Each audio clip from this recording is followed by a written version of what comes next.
Cancer Healer Center, a new beginning. मुंबईत लग्न सोहळ्यात राज ठाकरे आणि उद्धव ठाकरे पुन्हा एकत्र. शासकीय अधिकारी महेंद्र कल्याणकर यांच्या मुलाच्या लग्नात राज उद्धव आणि रश्मी ठाकरे यांच्यात संवाद. ठाकरे बंधूंची 3 महिन्यात तिसरी भेट. फडणवीसांच्या चेहऱ्याकडे बघून जनतेनं धनुष्यबाण आणि घड्याळाला मतदान केलं. भाजप आमदार सुरेश धस यांचं वक्तव्य.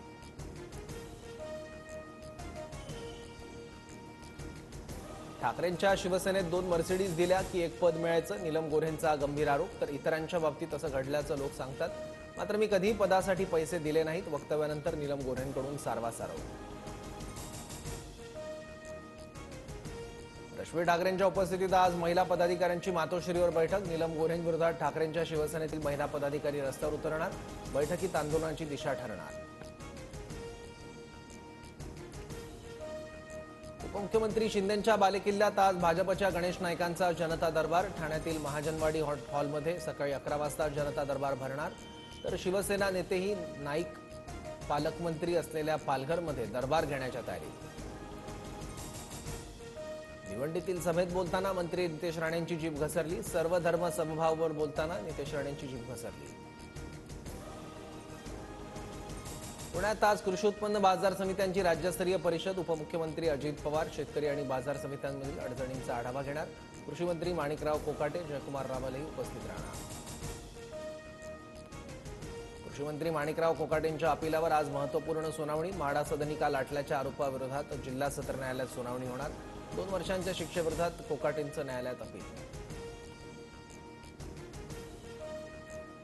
मंत्री धनंजय मुंडेंविरोधातील तक्रारीवर आज परळी न्यायालयात सुनावणी. निवडणूक शपथपत्रात अपत्यांबाबत खोटी माहिती सादर केल्याची करुणा मुंडेंची तक्रार.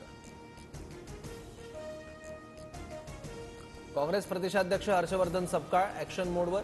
टिळक भवनात 2 दिवस बैठकांचा सिलसिला. आज जिल्हाध्यक्षांसोबत तर उद्या पदाधिकाऱ्यांसोबत संघटनात्मक बाबींचा आढावा घेणार. महाराष्ट्रातील नगरपालिका महापालिका निवडणुकांबाबत सर्वोच्च न्यायालयात उद्या सुनावणी. पालिका निवडणुकांचा मार्ग मोकळा होणार की लांबणीवर जाणार याकडे लक्ष.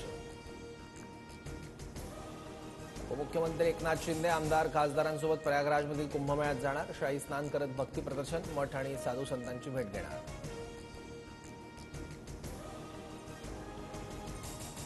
शिवरायांच्या 12 किल्ल्यांना वर्ल्ड हेरिटेज नामांकन. सरकारी शिष्टमंडळाची पॅरिसमध्ये वर्ल्ड हेरिटेज कमिटीशी चर्चा. युनेस्कोमधील भारताचे राजदूत विशाल शर्मा यांनी घेतली भेट.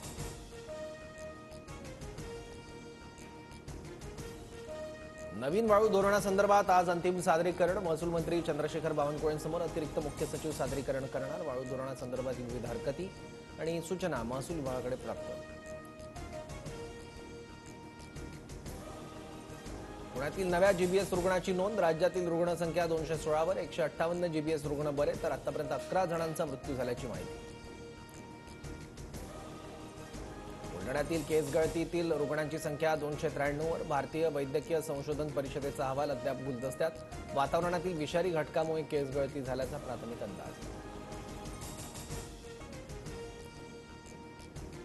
पुण्यात उन्हाचा चटका वाढणार. पुणे गोरेगाव पार्क परिसरात सर्वाधिक 37 अंश सेल्सिअस तापमानाची नोंद. शहरातील हवामान 2 दिवस कोरडं राहण्याची शक्यता.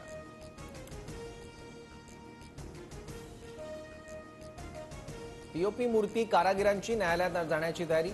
पीओपी बंदीच्या निर्णयाविरोधात बाजू मांडण्यासाठी पुन्हा न्यायालयात धाव घेण्याचा निर्णय. बंदीऐवजी वेगळे पर्याय उपलब्ध करण्याची मागणी. Cancer Healer Center, a new beginning.